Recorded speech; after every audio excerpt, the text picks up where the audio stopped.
नमस्कार मित्रों। क्या आपने कभी सोचा है कि साल भर की सभी एकादशियों का पुण्य केवल एक ही व्रत से प्राप्त हो सकता है।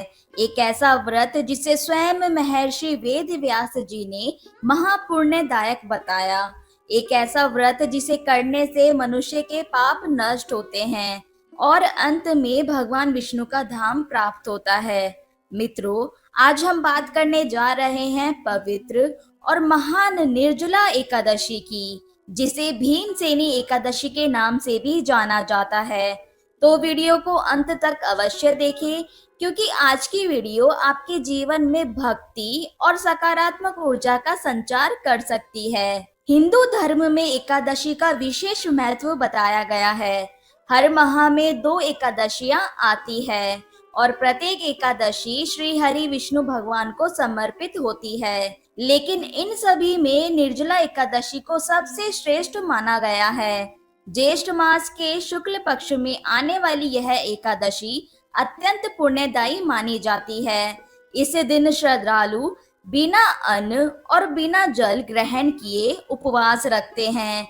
इसी कारण इसे निर्जला एकादशी कहा जाता है। धार्मिक मान्यता है कि जो व्यक्ति श्रद्धा और नियम पूर्वक निर्जला एकादशी का व्रत करता है, उसे वर्ष भर की सभी एकादशियों का फल प्राप्त होता है। जो लोग पूरे वर्ष सभी एकादशी व्रत नहीं कर पाते, उनके लिए यह व्रत अत्यंत महत्वपूर्ण माना गया है। शास्त्रों में कहा गया है कि निर्जला एकादशी का व्रत मनुष्य को दीर्घायु, उत्तम स्वास्थ्य, सुख समृद्धि और मोक्ष प्रदान करता है। इस दिन भगवान विष्णु की पूजा विशेष फलदायी मानी जाती है। भक्त जन प्रातःकाल स्नान करके स्वच्छ वस्त्र धारण करते हैं और विधि विधान से भगवान श्री हरि की पूजा करते हैं। पूजा के समय भगवान विष्णु को पीले पुष्प, तुलसी दल, फल और मिठाई अर्पित की जाती है। इसके बाद श्रद्धा भाव से इस मंत्र का जाप किया जाता है। ओम नमो भगवते वासुदेवाय नमः। इस दिन कथा श्रवण और भगवान का संकीर्तन करने से मन अत्यंत शांत और पवित्र हो जाता है। कहा जाता है कि निर्जला एकादशी का व्रत केवल शरीर को नहीं बल्कि आत्मा को भी शुद्ध करता है। अब आइए जानते हैं कि इस व्रत से जुड़ी वह अद्भुत कथा जिसका संबंध महाभारत काल से है।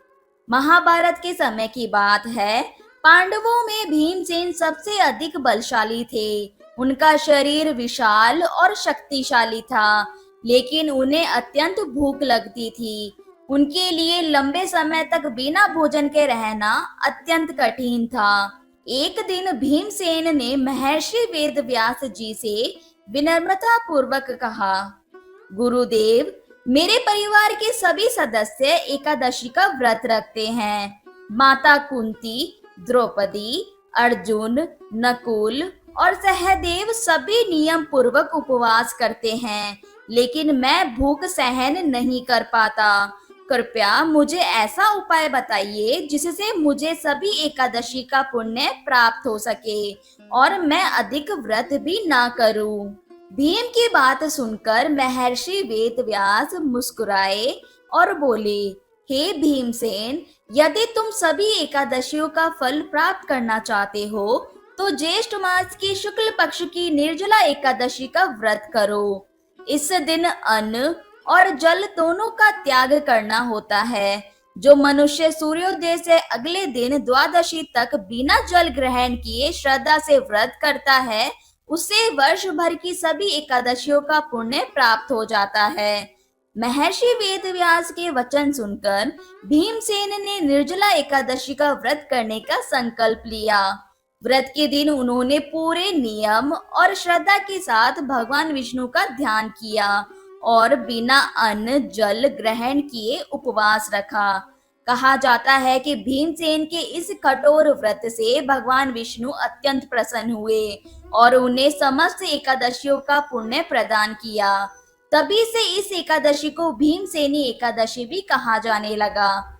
मित्रों, निर्जला एकादशी के दिन दान पुण्य का भी विशेष महत्व बताया गया है।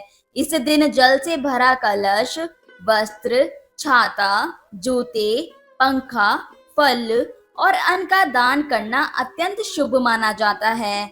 ऐसा करने से भगवान विष्णु की कृपा प्राप्त होती है और जीवन में आने वाली अनेक परेशानियां दूर हो जाती है।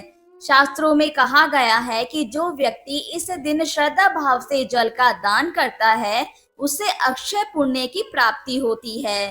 साथ ही पूर्व जन्मों के पाप भी धीरे धीरे समाप्त होने लगते हैं। मित्रों, निर्जला एकादशी केवल एक व्रत नहीं, बल्कि आत्म संयम, श्रद्धा और भगवान के प्रति समर्पण का पर्व है। यह हमें सिखाती है कि यदि मन में सच्ची भक्ति हो तो कठिन से कठिन साधना भी सफल हो जाती है। यदि आप भी भगवान विष्णु की कृपा पाना चाहते हैं, जीवन में सुख, शांति और समृद्धि चाहते हैं, तो श्रद्धा भाव से निर्जला एकादशी का व्रत अवश्य करें। भगवान श्री हरि विष्णु आप सभी के जीवन में सुख, शांति, आरोग्य और समृद्धि प्रदान करे। आप सभी को पावन निर्जला एकादशी की हार्दिक शुभकामनाएं। जय श्री हरि विष्णु, जय श्री नारायण। अगर आपको यह वीडियो पसंद आई हो तो वीडियो को लाइक करें, शेयर करें और हमारे चैनल 12 महीने व्रत कथा को सब्सक्राइब जरूर करें। साथ ही बेल आइकन दबाना ना भूलें, ताकि आपको हमारी आने वाली धार्मिक वीडियो की सबसे पहले जानकारी मिलती रहे।